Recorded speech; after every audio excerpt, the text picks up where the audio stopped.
자, 교육도 있습니다. 교육에 대해서 한번 알아볼게요. 책임 판매 관리자에 대한 교육인데요. 책임 판매 관리자 및 맞춤형 화장품 조제 관리사도 교육을 받아야 되죠. 화장품의 안전성 확보 및 품질 관리에 관한 교육을 얼마나 한 번 매년 받아야 된다. 매년 받아야 된다. 식약처장은 국민 건강상 위해를 방지하기 위해서 필요하다고 인정하면 화장품 제조업자, 책임 판매업자 및 맞춤형 화장품 판매업자에 화장품 관련 법령 및 제도에 관한 교육을 받을 것을 명할 수 있다. 이때 화장품의 안전성 확보 및 품질 관리에 관한 내용을 포함합니다. 그리고 이에 따라 교육을 받아야 하는 자가 2 이상의 장소에서 화장품 제조업, 화장품 책임 판매업 또는 맞춤형 화장품 판매업을 하는 경우에는 종업원 중에서 총리령으로 정하는 자를 책임자로 지정해서 책임자만 교육을 받게 할 수 있다.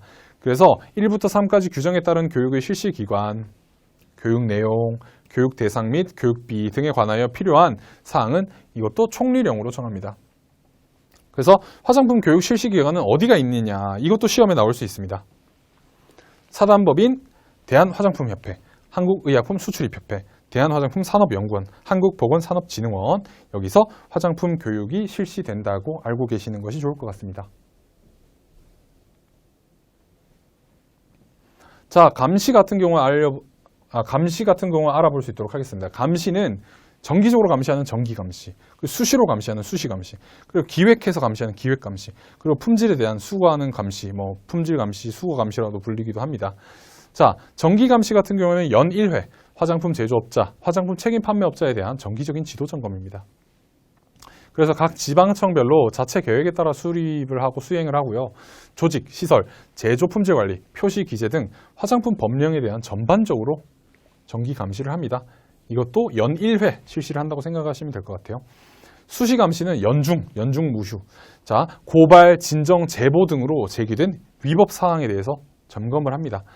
이때 준수사항, 품질, 표시 광고, 안전 기준 등 모든 영역에 대해서 연중 수시 감시를 실시하고 불시 점검이 원칙이에요. 그리고 문제 제기 사항에 대해서 이제 중점적으로 관리를 하도록 하죠. 그리고 정보 수집, 민원, 사회적 현안 등에 따라서 즉시 점검이 만약에 필요하다고 되는 사항이 발생하는 경우에 즉시 이렇게 수시 감시를 실시할 수 있습니다. 그리고 기획 감시 같은 경우에는 연중, 수시 감시랑 비슷하게 실시할 수 있으나 사전 예방적 차원에서 안전 관리를 위한 선제적 대응 감시입니다. 그래서 위에 우려가 있거나 취약 분야 혹은 시의성, 시적절한지, 그리고 예방적 감시, 그리고 중앙과 지방의 상호 협력 필요한 분야라면 이렇게 기획 감시가 필요할 수 있고, 감시 주제에 따른 제조업자, 제조 판매업자, 판매자 점검이 이루어진다고 생각을 하시면 될 것 같습니다. 그래서 품질 감시는 연간 이루어지고 계속 시중 유통품을 계획에 따라 지속적으로 수거해서 이게 문제가 있는지 없는지 수거 검사를 실시합니다. 이렇게 기획, 청원 검사 등 특별한 이슈나 문제 제기가 있을 경우에 실시한다고 생각을 하시면 됩니다. 이슈가 발생했을 때.